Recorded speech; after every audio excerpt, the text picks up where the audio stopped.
На канале Абхазского телевидения вы смотрите информационный выпуск Амшикшара. Главные события этого дня в материале наших корреспондентов. И я, ведущая Фатима Джупо, приветствуем вас. Сегодня в выпуске. Асламжане провел выездные совещания с активами Гулрыбского Сухумского районов по итогам деятельности за 6 месяцев.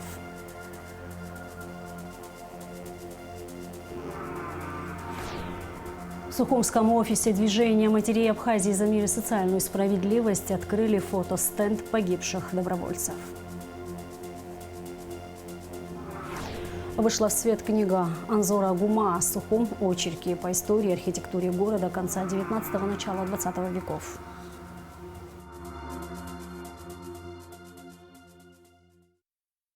Уже в августе заработает полигон твердых бытовых отходов в селе Кацикыт. Президент Асламжане проинспектировал строительные работы на полигоне, после чего в районной администрации состоялось совещание с активом Гулрыбского района. В работе актива приняли участие премьер-министр Александр Анклав, руководитель администрации президента Джинсу Хунанба, министр иностранных дел Инал Арзенба, министр внутренних дел Роберт Киут. Обо всем подробно в материале Али Китрапш. Строительство полигона в селе Кацикыт Гулрыбского района началось в октябре 2021 года в рамках инвестпрограммы. О проделанной работе главе государства доложил начальник УКС Тимур Агарба. Финансирование мероприятия было распределено на 2 года. На текущий момент завершается первый этап строительных работ. На полигоне площадью 12 гектаров уже обустроен котлован для отходов. Установлена сортировочная линия, которая будет сортировать около 215 тысяч кубов мусора в год. Сортированный мусор подается на прессовочную ленту, там он прессуется, и это уже вторичное сырье, которое можно будет реализовывать, предприятие, которое будет здесь работать, но его будет.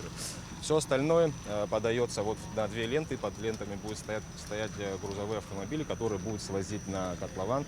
Это все органика, которая будет в котловане прессоваться, тоже бульдозерами, катками. В принципе, весь процесс, весь цикл такой. 12 человек внутри контейнера работает, 12 постов.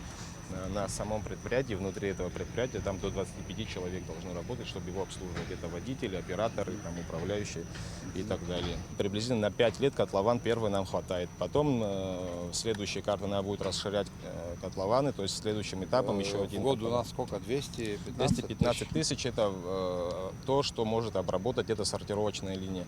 Ориентировочно такой же объем мусора у нас и в Гулрыбще, и в Сухуми, но так как сортироваться этот мусор будет, и процентов 25 всего будет попадать на котлован. Остальное все будет прессоваться, и это будет вторично.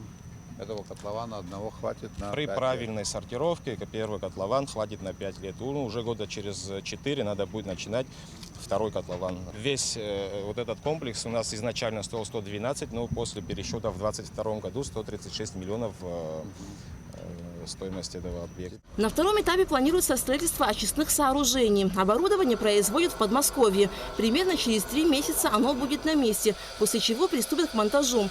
Вдоль котлована уложены дренажные трубы, по которым будет поступать вся сточная вода.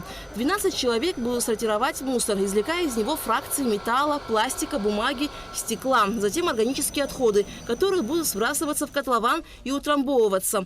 Когда котлован заполнится, будет произведена рекультивация земель. Далее в администрации Гулрыбского района состоялось совещание президента с активом района. С докладом о деятельности администрации района за первое полугодие выступил глава администрации Саид Харази. Доходная часть бюджета района за отчетный период выполнена на 104%. При плане 116 миллионов рублей фактические поступления составили 120 миллионов. Из них собственные доходы 43 миллиона рублей. При плане 39 миллионов. По сравнению с аналогичным периодом 2022 года поступление собственных доходов увеличилось на 5 миллионов 350 тысяч рублей, или 14%. За второй квартал исполнение составило 110%, при плане 20 миллионов 500 тысяч рублей. Фактическое поступление составило 22 миллиона 700 тысяч рублей. Рост по сравнению с аналогичным периодом прошлого года около 3 миллионов, или 15%. Основными источниками налоговых и неналоговых поступлений в общей сумме доходов бюджета является подоходный налог, удельный вес которого составляет 56%. За первое полугодие 2023 года было поступление в виде дотации из республиканского бюджета в сумме 25 миллионов 700 тысяч рублей. При плановом показателе 24 миллиона 900 тысяч рублей или 103%. И субсидии 48 миллионов 40 тысяч рублей. При плане 48 миллионов 245 тысяч рублей или 99%. Также было поступление из резервного фонда президента на сумму 350 тысяч рублей для оказания материальной помощи гражданам, домовладения которых пострадали в результате стихийного бедствия к концу 2022 года, 5 семьям по 70 тысяч рублей. А также из резервного фонда Кабинета министров в сумме 3 миллиона 538 тысяч рублей, 3 миллиона на приобретение 2 единиц спецтехники для нужд ЖКХ, 538 тысяч для покупки насосов. Расходная часть бюджета выполнена более чем на 94%. При плане в 128 миллионов рублей израсходовано более 121 миллиона, что на 15% больше, чем за аналогичный период прошлого года. Основные расходы приходятся на образование – порядка 45% от общей суммы. Саид Харази рассказал, что до войны в Гулрыбском районе функционировало 13 объектов санаторно-курортного назначения различной категории. В настоящее время восстановлен и функционирует только один объект. Произведена реконструкция бывшего дома отдыха Совета министров Абхазской ССР. 4 объекта на стадии проектирования: дом отдыха Лазурь, дом отдыха Тольятти, дом отдыха МВД, пансионат Агудзера. В последнее время наблюдается тенденция на увеличение обращений граждан по вопросу выделения земельных участков под строительство объектов санаторно-курортного назначения. Администрацией Гулибского района представлены под эти цели земельные участки площадью 17,5 гектаров 19 юридическим лицам. Введены в эксплуатацию 3 объекта. На стадии проектирования и строительства 10 объектов. Особое внимание в районе приковано к вопросам реконструкции аэропорта. Открытие аэропорта придаст импульс и внесет существенное развитие национальной экономики, туризма, сельского хозяйства и других сфер жизни, как района, так и республики в целом.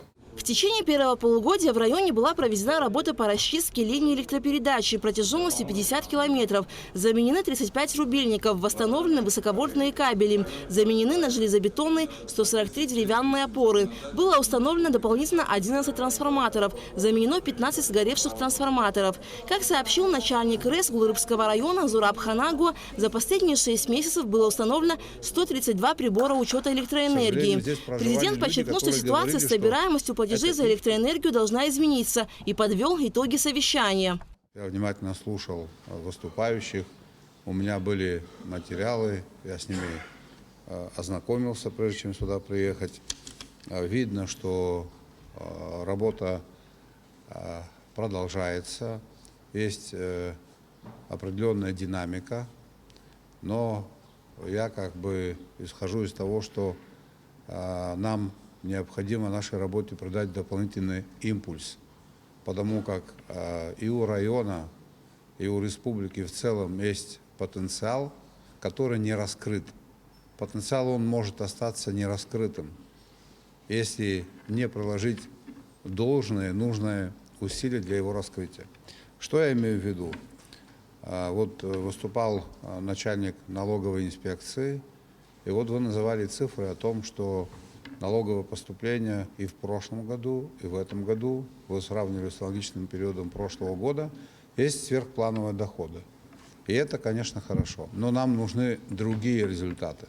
Вот глава района информировал, мы обсуждали, конечно же, Гулрыбский район имеет колоссальные возможности. Как свидетельствует статистика, в районе проживало 55 тысяч жителей до военный период. Сейчас проживает что-то около 18 тысяч жителей. И тут один из самых высоких процентов занятости по всей Абхазии. Ну и продукция сельского хозяйства, которая производилась или выращивалась в советский период, и то, что делается сегодня, там цифры очень существенным образом разнятся. Те же цитрусовые объемы в советский период были в 2 раза больше. Это говорит о том, что у нас есть куда расти. Мы в эту отрасль должны привлекать инвестиции. мы занимаемся тем, что пытаемся поддерживать сельскохозяйственную отрасль. Государственный бюджет на эти виды работ имеет определенные, скажем так, цифры. По-моему, даже в вашем районе на 8 миллионов рублей, да, отобраны программы. Это программа, которую реализует Министерство сельского хозяйства. Конечно, это хорошо, потому что такого не было. Но этого очень мало, коллеги. Этого очень и очень мало. Нам необходимо думать над тем, вот Гулербский район – это маленькая Абхазия. У нас примерно везде такие проблемы. А особенность Гулербского района еще состоит в том, что он, наверное, в большей степени, чем любой другой район, интернационален. Хотя бы в Гагре, наверное, то же самое. Я считаю, что это плюс. А вот как нам сделать так, чтобы наши возможности были больше? Как нашим возможностям расшириться? Самая главная задача, которая стоит у руководства страны, это обеспечить, первая и самая главная задача, это обеспечить безопасность наших граждан в самом широком смысле этого слова, начиная от военной безопасности. Как это сделать, не имея на то соответствующие возможности экономические? Поэтому мы можем долго говорить, мы можем, скажем так, обсуждать разные проблемы. И в конечном итоге решение большинства проблем, и не только проблем безопасности, социально-экономических проблем, социальных проблем, будут упираться в то, что не хватает денег в бюджете. Поэтому параллельно вот эти вопросы нам необходимо решать. Обеспечение безопасности государства и решение экономических вопросов. Президент напомнил, что по его инициативе и поручению правительством подготовлена программа развития туристической отрасли. Однако она нуждается в поддержке граждан. Риски для инвестора имеются, и они понятны. Но нужно сделать все, чтобы их минимизировать, подчеркнул Аслан Бжани. Это было первое выездное совещание президента в этом году с активом района по подведению итогов деятельности администрации за первое полугодие текущего года. Глава государства проведет аналогичные встречи и с активами других районов Абхазии. Алька Трапш, Алексей Гухава, Абхазское телевидение. Расширенный репортаж со встречи Аслана Бжани с активом Гулрыбского района смотрите после выпуска новостей. Аслан Бжани также провел совещание с активом Сухумского района. В работе актива приняли участие премьер-министр Александр Анкваб, руководитель администрации президента Джансу Хунанба, члены правительства, депутаты. Глава района Алхас Читанава представил показатели по всем направлениям жизнедеятельности. Доходная часть бюджета Сухумского района за первое полугодие по плану составляет 126 миллионов рублей. В том числе собственные доходы 64,4 миллиона рублей. При плане 49,8 миллионов. Дотации 26 миллионов рублей. При плане 61,7 миллионов рублей. 41 миллион рублей бюджет недополучил. За электричество в Сухумском районе было собрано 9 миллионов рублей. Общая задолженность составляет 45,8 миллиона, сообщил Читанава, отметив, что собираемость выросла на 50% по сравнению с прошлым годом. Раскрываемость преступлений в Сухумском районе за первое полугодие составила 71,4%. За это время было выявлено 7 преступлений, из них раскрыто 5. По госпрограмме развития сельского хозяйства этого года в Сухумском районе одобрили 13 проектов на сумму 8,9 миллиона рублей. Основные направления – покупка средств малой механизации, скотоводство, виноградарство, выращивание грибов. Всего было подано 15 заявок. Подводя итоги совещания, Аслан Бжани отметил, что приоритетными направлениями развития экономики Абхазии являются прежде всего туризм и сельское хозяйство. И именно в этих областях необходимо прикладывать усилия. Значительная часть проблем перечислена. Эти проблемы сегодня лежат как задачи на органах государственной власти, на всех ветвях власти, и на исполнительной власти, и на законодательной, в том числе и на судебной. Эти проблемы необходимо решать. Хотим мы, чтобы детские сады были в Сухумском районе? Конечно, хотим. Здесь нет людей, которые против того, чтобы были детские сады. И глава администрации очень четко подметил, Не получается по одной причине, потому что не хватает ресурсов, потому что экономика наша функционирует на очень низком уровне. Эта история сложилась не за последний год-два. Это последствия той тяжелой войны, которую мы пережили. Но старшее поколение и присутствующие здесь помнят времена, когда в Сухумском районе было в разы больше субъектов экономической деятельности. Ответственные люди, люди, которые интересуются состоянием дел в экономике, знают возможности нашего бюджета. Глава администрации только что об этом говорил на одном примере. Вот мы несколько лет реализуем государственную программу по поддержке сельхозпроектов. 13 проектов в вашем районе на 9 миллионов рублей, да, на 8 миллионов одобрено, хотя район способен, я уверен, как это вы сказали, больше, чем на 100 миллионов рублей. Все упирается в то, где эти деньги взять. Банковская система наша находится в таком же затруднительном положении, как и вся экономика в целом. Дешевых денег у нас нет. С такой нагрузкой начинать организовывать бизнес, в долгую привлекать деньги очень сложно, практически невозможно. И вот мы имеем клубок, казалось бы, неразрешимых задач. На самом деле неразрешимых вопросов нет. Вопрос в одном, как правильно к этому подойти. Надо посмотреть в этом плане тот опыт, который сегодня используют в других государствах. Есть такая замечательная форма, как государственное и частное партнерство. В отсутствии, скажем так, возможности государства, возможность привлечения инвестиций частных внутри страны и из-за рубежа. Это работает везде. И это является таким экономическим, очень правильным механизмом. Вот такой вопрос, о котором и глава говорил, и я хочу подчеркнуть. Вот на самом деле социальные проблемы. Человек построил объект, дороги нет, нет возможности для расширения. Детского сада нет, школы пустуют, рабочих мест не хватает. Вы вдумайтесь, уважаемые коллеги, я опираюсь на цифры, которые озвучил глава, значит, 6 тысяч с чем-то людей трудоспособного населения. Делом заняты, грубо говоря, 1500-2000. 4000 человек не имеют дела. Если взять статистику совершаемых преступлений, здесь присутствует министр внутренних дел, вот, заполняют материалы, кто такой, чем занимаешься. 78% тех, кто совершает преступления, это люди, которые не имеют постоянной работы. Отсутствие постоянной работы – это очень серьезная проблема. Это колоссальная проблема. И мы с вами должны, я как президент, вы как глава района, как глава районного собрания, депутаты, которые представляют народное собрание от вашего района, эти задачи решить. Время идет, дети растут. Такая картина в Очимчирском районе. Еще худшая картина в городе Ткварчал.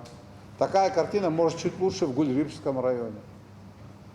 Вся Восточная Абхазия, Сухумский район – это население, это территория, население которого убывает, а не прибывает. А как оно не будет убывать, если люди не имеют возможности работать на местах? Мы исходим и говорим о том, что наша национальная абхазская культура прежде всего находится в селе. Село решает не только экономические проблемы, оно решает проблемы духовности и нравственности. Люди, если начнут уезжать из села, если у них там нет работы, мы потеряем не только экономически, скажем так, в экономическом плане. Мы можем потерять и оказаться перед угрозой потери своей идентичности. Людей надо вернуть в село, заинтересовать их. И это можно сделать только вкладывая в это село ресурсы и деньги. А вариантов немного. Где эти деньги взять? Что-то из государственного бюджета или же привлекать инвестиции на условиях, которые выгодны нашему населению, во имя интересов нашего населения. Когда я на эту тему говорю, кто-то, может, не понимает, кто-то специально, исходя из логики политической борьбы, говорят о том, что в этом заинтересованы. Нет, я в этом заинтересован, потому что это принесет пользу нашим гражданам. Я могу привести вам кучу примеров. Даже, например, если в Ардзикуте, сколько там рабочих мест? 25 человек. Кто эти люди там работают? Местные работают, да. Раньше они имели работу? Не имели работу. Сейчас такие же процессы у нас идут в Восточной Абхазии. Я об этом говорил. Завтра будет День города в Очимчире, там праздник. Можете подъехать, посмотреть. Объект, который 40 лет стоял и не восстанавливался, сегодня он восстановлен. Там кипит жизнь, там работают наши граждане, больше 80%. Можно поехать убедиться в этом. Получают легально заработную плату, платят налоги. И все это благодаря частному лицу и инвестору, которому, конечно же, на разных этапах чинили препятствия, но дело при этом сделано. То же самое будет сделано этим же инвестором на территории МВО, ПВО. В ближайший месяц три корпуса будут запущены. Он же будет строить за свои деньги пешеходный мост к Дню Победы через реку Басла и даст возможность увеличить набережную нашей столицы почти там на 600 или 700 метров. Такие примеры нужно поддерживать. Вы знаете, кто-то говорит о том, что игроки на туристическом рынке, там такие крупные игроки, хотя он наш соотечественник, фамилия их вы знаете, Сеченава, они могут быть монополистами. Это неправда. Монополия – это когда группа лиц владеет определенным процентом рынка. У нас примерно 48-49 тысяч койко-мест в Абхазии. Они имеют около 4 тысяч максимум, меньше 10%. До монополии далеко, во-первых. Во-вторых, никто монополию эту не допустит, потому что появились и другие игроки. И этот вид экономической деятельности, эту отрасль нам нужно развивать. Еще и потому, что индустрия гостеприимства ментально подходит нашему населению. Принимать гостей – это входит в элементы нашей культуры. Этому нас учили всегда. А принимать гостей, делать это дело, любя свою профессию, на этом зарабатывать – это правильная история. Поэтому, уважаемые жители Сухумского района, наш курс такой. Мы будем с вами советоваться, будем принимать исключительно выгодные для нашего населения экономические решения.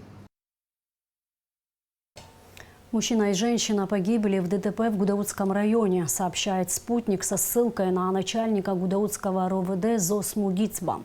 Погибшие граждане России. Водитель не справился с управлением и съехал с трассы в районе Черной речки. Мужчину доставили в Гудаутскую центральную районную больницу, женщину в Гагарскую. Спасти их жизни не удалось. Валентин Трапш назначен новым начальником ГАИ Абхазии, его заместителем Астамур Таня. Нового руководителя коллективу ведомства представил министр внутренних дел Роберт Киут. Временно исполняющий обязанности начальника управления ГАИ Лоу Иналыпа приступает к своим должностным обязанностям начальника управления общественной безопасности МВД. Роберт Киут пожелал новому начальнику ГАИ успехов в работе и отметил, что первостепенная задача в деятельности госавтоинспекции – снижение дорожно-транспортных происшествий. Подробнее в репортаже пресс-службы МВД. Товарищи офицеры! Министр внутренних дел Роберт Киут представил нового начальника управления госавтоинспекции МВД Абхазии Валентина Трапш.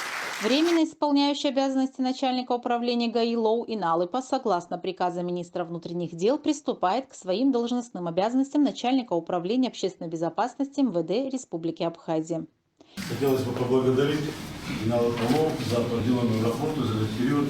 Было сделано немало, но на своем лесопоприще есть большой фронт работы, который нужно будет осваивать, так что дальше продолжаем работать.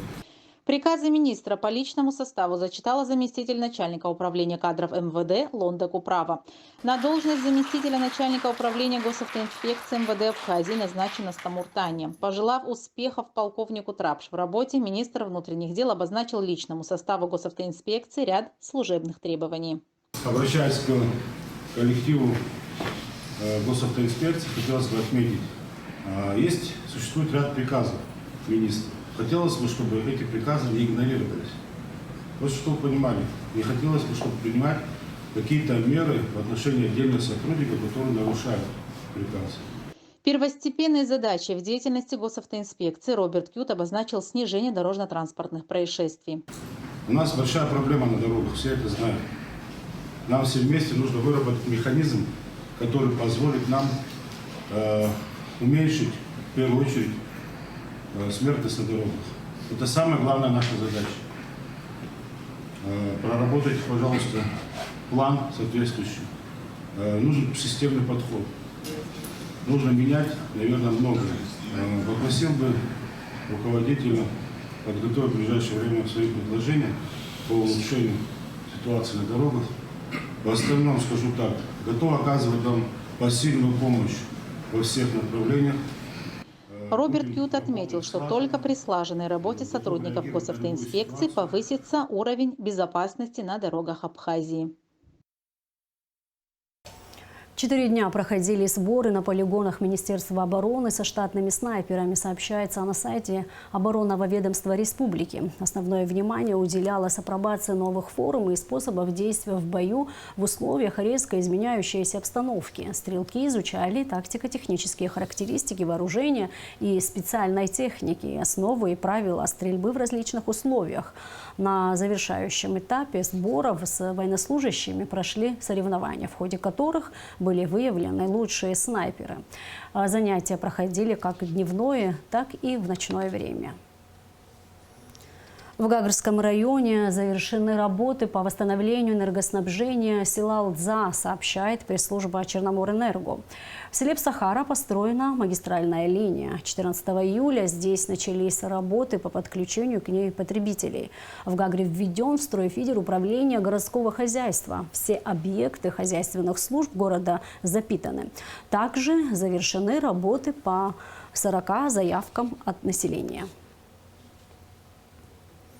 В Сухумском офисе движения матерей Абхазии за мир и социальную справедливость открыли фотостенд погибших добровольцев в Отечественной войне народа Абхазии. На мероприятии присутствовали представители администрации Сухума, послы Южной Осетии и Приднестровья в Абхазии Олег Бациев и Гарри Купалба. Матери погибших воинов, добровольцы, ветераны Отечественной войны, общественность. Адиса Сагария расскажет подробности.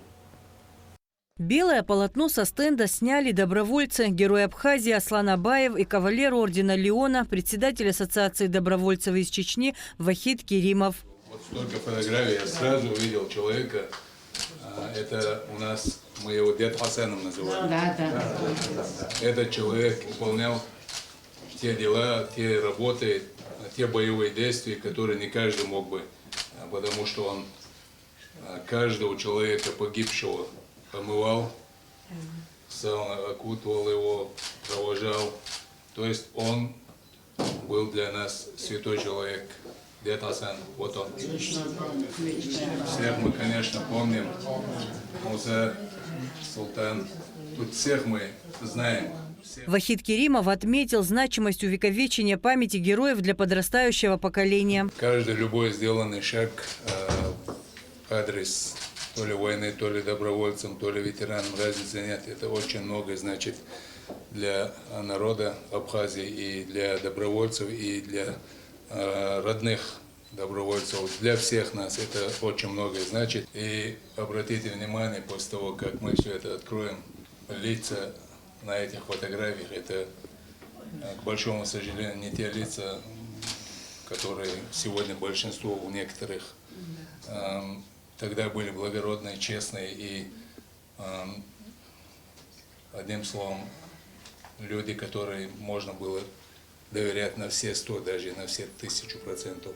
В офисе уже открыты фотостенды погибших воинов, уроженцев Сухума, а также соотечественников из зарубежья, отдавших жизни за свободу Абхазии.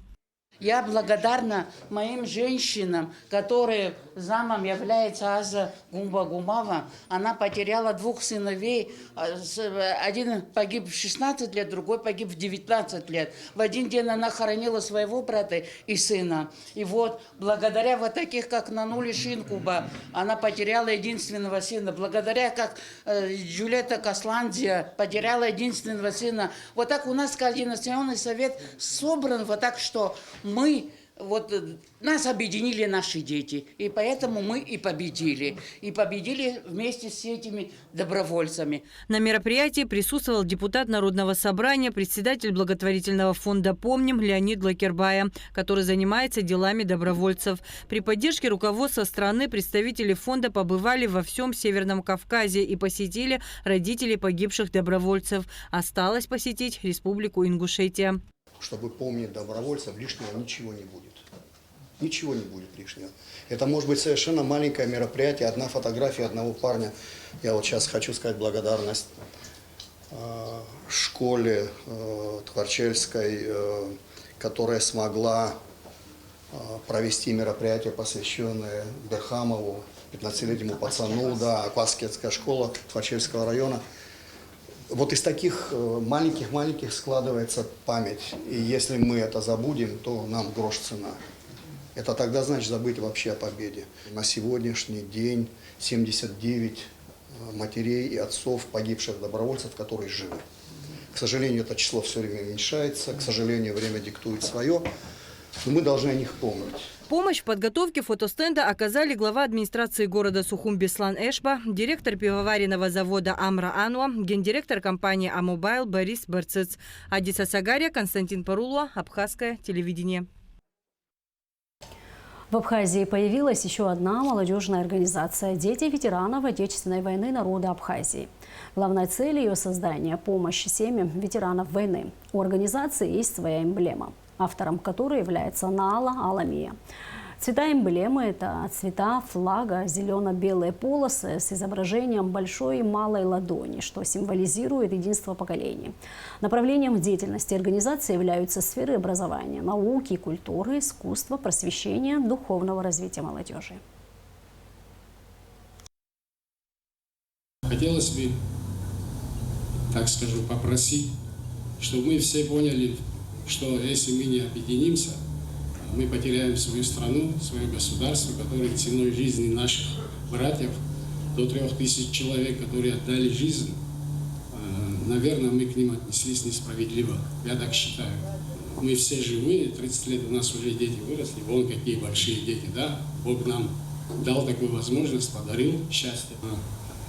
Хочу еще раз пожелать нашим детям правильных пути. Я уверен, что они будут стараться. Мы долго отбирали, так скажем, наших детей, которые с разными профессиями. Они уже не дети, сами видите, да, они для нас всегда будут детьми, но они уже выросли, и мы должны правду передать кому-то, то есть нашим детям, которые расскажут своим детям правду. История еще узнает своих героев, но, как всегда, история только через 100 лет, через 200 лет, наверное, начнут понимать, что было сделано нашими ребятами, нашей страной. Еще раз мои поздравления. Желаю вам удачи. Мы всегда рядом с вами, словом, советом, поддержкой. Всем, чем можем, мы всегда поможем вам. Мы хотим совместно с другими организациями работать в едином направлении на благо семей, на благо ветеранов, их детей. Это самая главная, основная цель, и вместе с этим мы выступаем за объединение абхазского общества.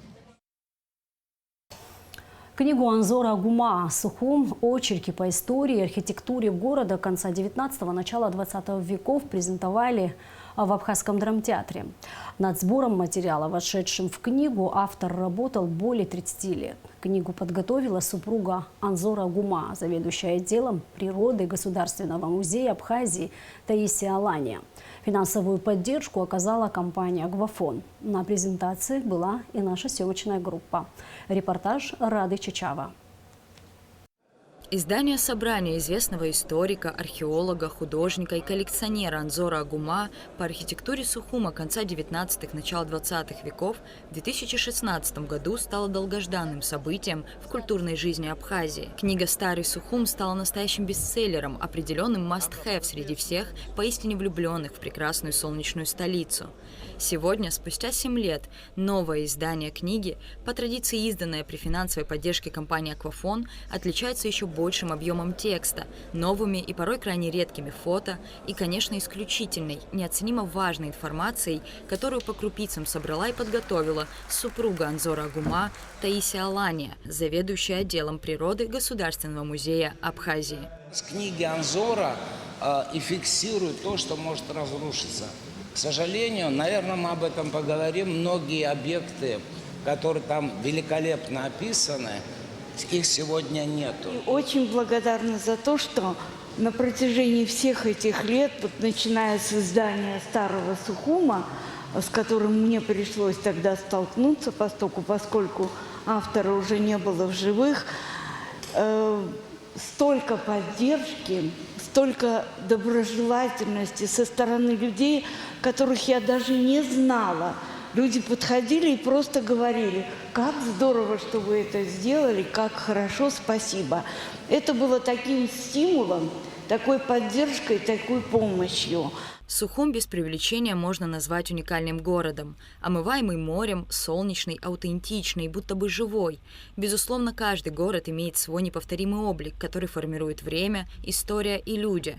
Люди истинно влюбленные, способные по-настоящему оценить красоту и исключительность прибрежной столицы.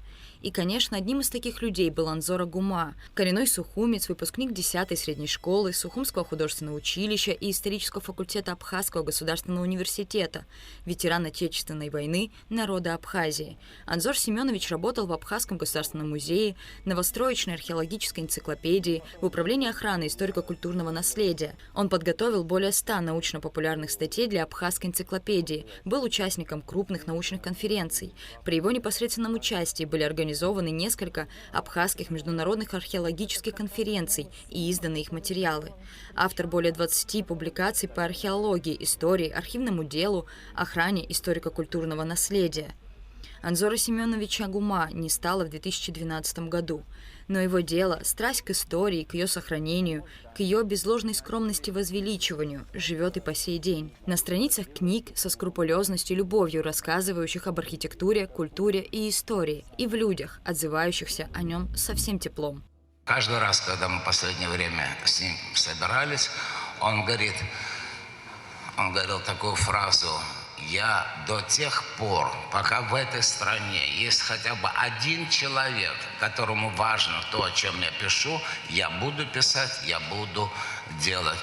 Я должен сказать, что не один, а сотни, тысячи людям интересно все то, что сделал Анзор. Он был коллекционером, и мы не раз с ним встречались по этому поводу. Он показывал те предметы из своей коллекции. И у него был очень широкий подход к этому делу. Там и филокартия, и нумизматика, и филателия, и он документы собирал. То есть вот благодаря таким людям мы можем детальную картину прошлого нашего реконструировать. Вот эта книга очень раздвинула мое восприятие Сухума вот в исторической перспективе. До этого те издания говорили только о самом Сухуме. А тут те новые материалы, которые добавлены в самое начало книги, вдруг взяли вот так вот, я просматривал, у меня прям на глазах вот так читательская оптика расширялась. То есть там есть материалы о том, как формировался Сухум с точки зрения административной, военной, гражданской и так далее. То есть совершенно потрясающие вот эти первые материалы, которые никогда не публиковались. Компания «Аквафон», которая в эти дни отмечает юбилей со дня создания, вот уже 20 лет активно поддерживает самые разнообразные проекты в социальной сфере, культурной жизни, в спорте, архитектуре, медицине и образовании. Первая редакция книги «Старый Сухум» в 2016 году была выпущена при поддержке компании. И теперь вновь «Аквафон» оказывает всяческую помощь в увековечивании истории, культуры и памяти, дабы в будущем прошлое помогало указывать путь. Не припомню ни одного проекта, который мы вот за 20 лет, которыми занимались, которым бы я вот с таким удовольствием, наверное, участвовал в нем и как компания, как сам. Это огромный труд, и эта книга будет, я считаю, она должна быть существенным таким вкладом в защиту нашего города. То, за что вы все болеете. Помимо описания истории зданий, объектов историко-культурного наследия, гражданской архитектуры, в книге представлены фотографии домов, документы, представляющие историческую ценность и многое другое. Расширенная и дополненная версия книги содержит в себе поистине уникальные материалы и, пожалуй, настоящий дух столицы. Научным редактором издания выступил академик АНА Олег Бгажба. Дизайн-макет выполнила Стелла Сацба, редактор Даур Начкебе, фотограф Нала Авицба. Я лично воспринимаю эту книгу как энциклопедию. Не только Сухума, но и энциклопедию где-то и абхазской жизни. И что очень интересно, конечно, там очень много фактов, биографии людей. То есть это жизнь не только, скажем, зданий, история не только определенных сооружений, но это история целых семей, порой трагических, драматических. Книгу «Сухум. Очерки по истории и архитектуре города конца 19-го, начала 20 века» можно будет приобрести в книжных магазинах столицы. Рада Чачава, Михаил Братухин, Абхазское телевидение. А сейчас прогноз погоды. По сообщению Гидрометцентра, 15 и 16 июля на территории Абхазии ожидается переменная облачность. В субботу без осадков, утром туман. В воскресенье местами возможен дождь. Температура воздуха ночью плюс 15-20, днем плюс 25-27 градусов, температура морской воды плюс 24.